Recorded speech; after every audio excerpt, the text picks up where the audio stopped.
Assalamualaikum warahmatullahi wabarakatuh. Sebelumnya perkenalkan, nama saya Anis Aulia Safina dengan NIM 2508416 dari kelas 2 BPGSD. Di video ini saya akan membuat laporan hasil observasi saya yang berjudul Analisis Kebutuhan Belajar Siswa SD dengan masalah konsentrasi saat belajar.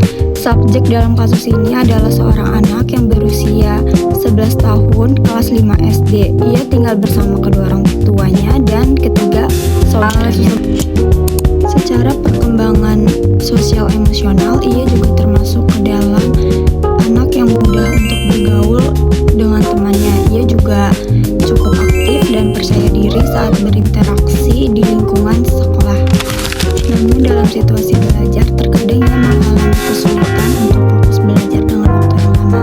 Ia mudah teralihkan oleh suasana sekitar. Ia juga cenderung lebih diam ketika guru memberikan pertanyaan, padahal sebenarnya ia memahami pelajaran yang telah diberikan oleh gurunya.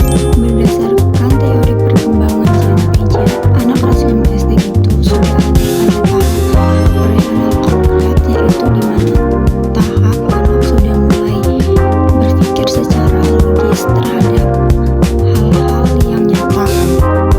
Bisa dilihat dari kemampuannya memahami pelajaran dengan cepat, seperti ia memahami instruksi tertulis sederhana dan juga mampu menghitung penjumlahan, pengurangan, dan pecahan sederhana. Gaya belajar yang dibutuhkan bisa melalui gambar, contoh langsung, atau kegiatan praktik.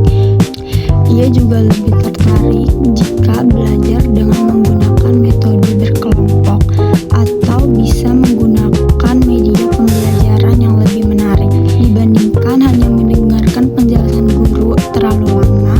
Ia lebih memahami pembelajaran jika ia ikut serta di dalam kegiatan tersebut.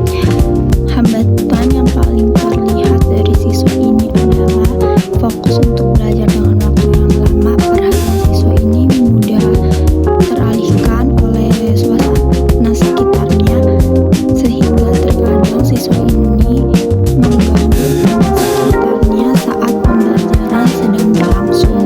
Hambatan yang kedua, siswa masih sulit untuk memahami soal cerita matematika dan cenderung jarang berbicara atau menyampaikan pendapatnya di kelas. Walaupun siswa masih sulit untuk fokus saat belajar, tetapi ia memiliki kemampuan untuk membaca dengan cukup baik dan mampu memahami instruksi tertulis secara sederhana. Siswa juga bisa bekerja